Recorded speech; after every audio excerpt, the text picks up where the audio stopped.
বিএনপির ভেতর থেকেই তারেক জিয়াকে মাইনাস করতে, তারেক জিয়ার অবস্থা 12টা বাজিয়ে দিতে মহা ষড়যন্ত্র চলছে। আমার মনে হয় তারেক জিয়া ষড়যন্ত্রের কবলে পড়তে পারেন। যদি আমাদের এই সতর্কতা তিনি আমলে নেন, তিনি বেঁচে যাবেন, বাট তার কপালে বিপদ আছে হয়তো। রাজনীতিতে এখন -1 ফর্মুলা চলছে, তারেক রহমানকে মাইনাস করা ষড়যন্ত্র করছে। এই প্রজেক্টটা মূলত ভারতের প্রজেক্ট, কারণ নরেন্দ্র মোদী একদম ক্লিয়ার হয়ে গেছেন যে তারেক রহমান এই বেচারার শরীরে জিয়াউর রহমানের রক্ত। এই লোক আমাদেরকে বোকা বানিয়েছেন। যেমন তারেক রহমান কিভাবে বোকা বানিয়েছে দেখেন। তারেক রহমান 2016 সাল থেকে ভারতের সাথে একটা সম্পর্ক রেখেছেন যে ঠিক আছে ভারত, আমরা আছি আপনাদের সাথে। আরে আওয়ামী লীগ কেন, আমাদের উপর আস্থা রাখেন। তারেক রহমান সত্যি ভারতের সাথে যোগাযোগ রেখেছেন, আমরা তখন এর সমালোচনা করেছিলাম। হুমায়ুন কবিরের মাধ্যমে লিঙ্কটা স্থাপন করেছেন। এরপরে ইউনূসের শাসনামলে ভারতের সাথে খুব সম্পর্ক রাখতেন তারেক রহমান দেশে আসার বাধা দূর করতেও ভারতের সহায়তা নিয়েছেন। এরপরে তারেক রহমান 12 ফেব্রুয়ারি নির্বাচনে ক্ষমতায় আসতে ভারতের সব ধরনের সহায়তা ছিল।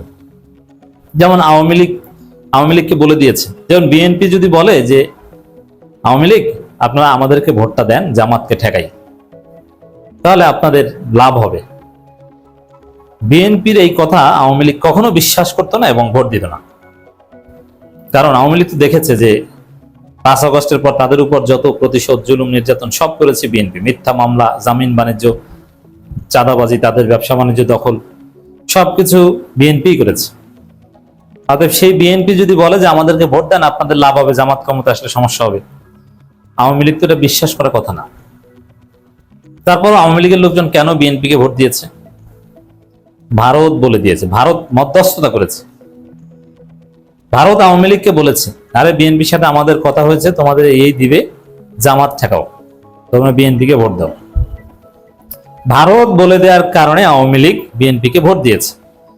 এবং ভারতের এই সহায়তা এট দি সেম টাইম হিন্দুদের ক্ষেত্রে সেম। হিন্দুদেরকে তো ওই ভারত যা বলে সেটা মেসেজ দিয়ে দিয়েছে যে তোমরা বিএনপিকে ভোট দাও, জামাত ক্ষমতা আসলে তোমাদের কপালে বিপদ আছে। কিছু হিন্দু ভোট দিয়েছে জামাতকে, বাট লার্জলি হিন্দুরা বিএনপিকে ভোট দিয়েছে।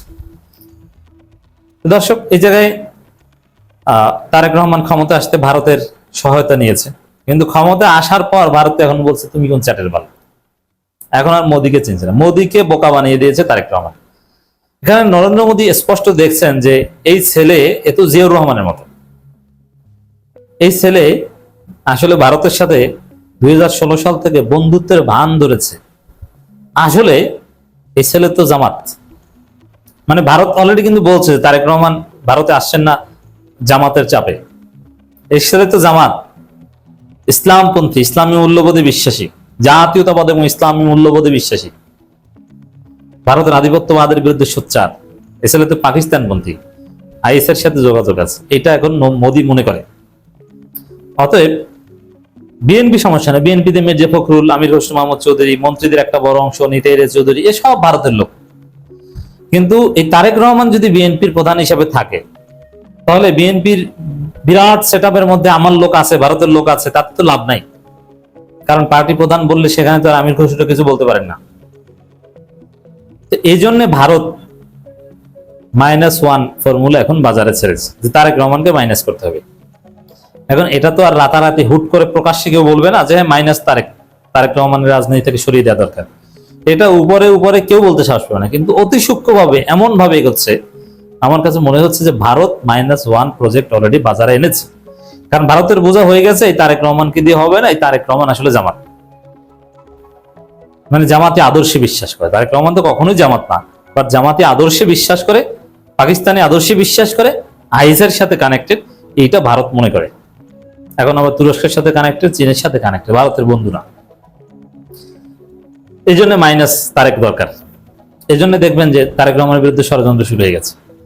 যারা রাজনীতি অতি গভীরে থেকে ধরতে পারে, তারা তারেক রহমানকে সতর্ক বার্তাগুলো দিয়েছেন। যেমন কর্নেল ওলি অলরেডি বলেছেন যে আপনি রাতে ঢাকার বাইরে থাকবেন না, নিরাপত্তা ব্যবস্থা জোরদার করা দরকার। এবং সাংবাদিক ইলিয়াস আরো অনেকে বলছেন যে তারেক রহমানকে হত্যা করতে পারে ভারত।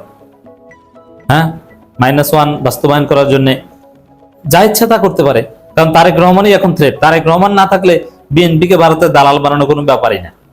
সব set up ready. Tarique Rahman না থাকলে এখন ভারতের আর এক আতঙ্ক ডক্টর খলিল রহমান। খলিল রহমান তো তখন মন্ত্রী থাকবে না, কারণ খলিল রহমান তো আর বিএনপির কেউ না। তো দর্শক, এখানে ভারত যদি তাদের ষড়যন্ত্র সফল হয় তাহলে বিএনপি বেশি দিন টিকতে পারবে না, কপালে বিপদ আছে। ভারতের এই ষড়যন্ত্র বিএনপির ভেতর থেকেই শুরু হয়ে গেছে, কারণ বিএনপির ভেতরে ভারতের শক্তিশালী সেট আপ আছে। এটাই হচ্ছে আসল।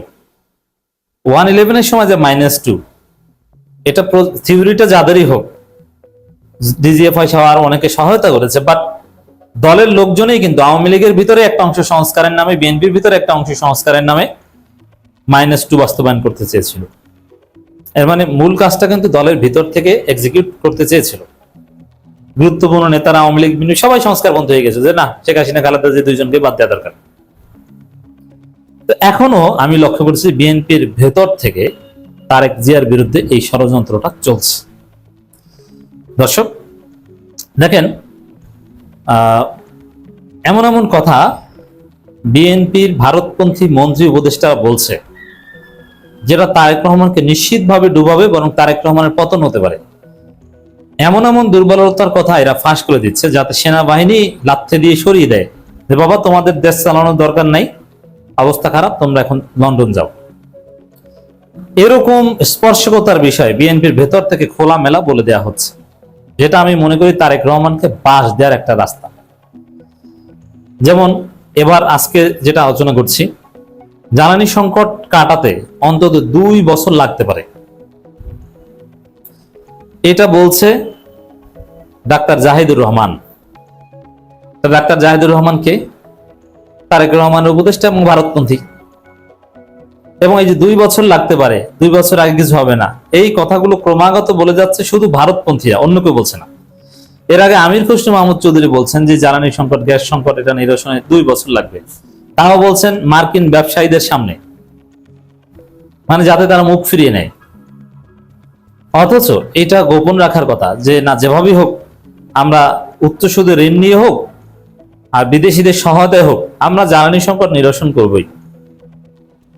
আচ্ছা, 2 বছর যদি লাগে জ্বালানি সংকট নিরসনে, এই 2 বছর আমরা কেন ক্ষমতায় রাখবো বিএনপিকে? মানুষ 2 বছর কষ্ট করবে কি মনে করেন?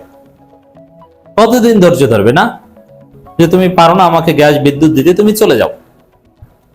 তাহলে 2 বছরের কথা কেন বলে দিচ্ছি? আরে 2 বছর লাগবে, এই সময়টায় ভারত ষড়যন্ত্র করবে। অলরেডি দেখেন না, আমেরিকা পিটার হাসের কোম্পানি, তারা এলএনজি নিয়ে কি কাণ্ডটা ঘটিয়ে দিয়েছে। তো এইসব কথাবার্তাগুলো, এই 2 বছর লাগবে, 2 বছর লাগবে, টাকা নাই, সরকারি কর্মকর্তাদের বেতন দিতে পারবো না, শুধুমাত্র ভারতপন্থীরা এইসব কথা বলছে, এবং এর মধ্য দিয়ে তারেক রহমানকে মূলত ফাঁদে ফেলানো হচ্ছে।